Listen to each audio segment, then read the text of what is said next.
high school football fans. I'm Mackenzie Shank, and this is Mike Kinney from NJ.com. We're going to talk a little bit about the North 2 Group 4 final this weekend between Phillipsburg and Irvington. Mike, we're looking for a little bit of revenge in this game, I think, because Irvington just played Randolph last weekend, got their revenge of a team they lost to in the 2016 playoffs.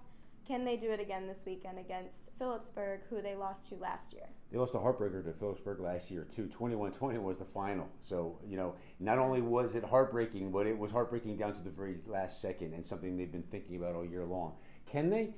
Irvington has a lot of athletic talent. There's no doubt about it. You've got Zaki Swan running the ball. You got his twin brother, Zahir Swan, catching the football. And so there's plenty of talent there.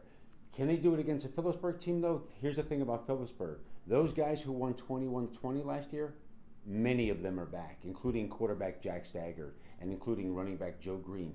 They are filled with veterans who won last year against Irvington. So Irvington lost a lot of veterans from last year's team. Unbelievable job coming in this year with these guys, and Phillipsburg loaded with veterans. All right, now, since we lost those veterans, what are the key players that we should keep an eye out for that are going to really push their team over the top to win? Well, I'll tell you what, for Irvington, you got to look at Clairvency Prince. He kicked a field goal last week to beat Randolph. He missed one 2 years ago against Randolph as a sophomore that could have won the game. Look for the Swan brothers, no doubt about it. Look for Torrey, and look for Nashawn Brooks, who's one of the best linebackers in Essex County. Phillipsburg is loaded with kids like that. You've got Ray Paremba, who's an outstanding receiver. Nazir Ball, who's an outstanding receiver. He runs the ball sometimes. He's an outstanding defensive back for Phillipsburg. Again, experience for Phillipsburg, lots of athletic ability. From Irvington, with a lot of emotion coming off that loss last year.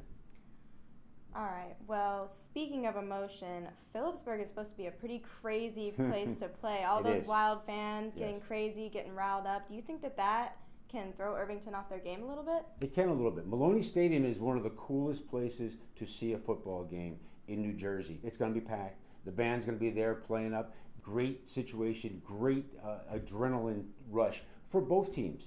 However, if you're the visiting team and you can deal with that adrenaline rush early in the game, you can carry that too because it's noise. You're a high school ball player, it's noise. But if you get down, it's going to be overwhelming. You're going to look up in the stands, you're going to see all that scarlet and white. It can be a little intimidating. Union beat Phillipsburg early in this season, and yet after the game, all the Union kids said, wow, this was an unbelievable situation to play in. They won the game, so they loved it. Teams that go there and fall behind early don't like it at all. It all depends on what Irvington does early in the game. All right, well, you heard it here from NJ.com. We'll see you guys at the game.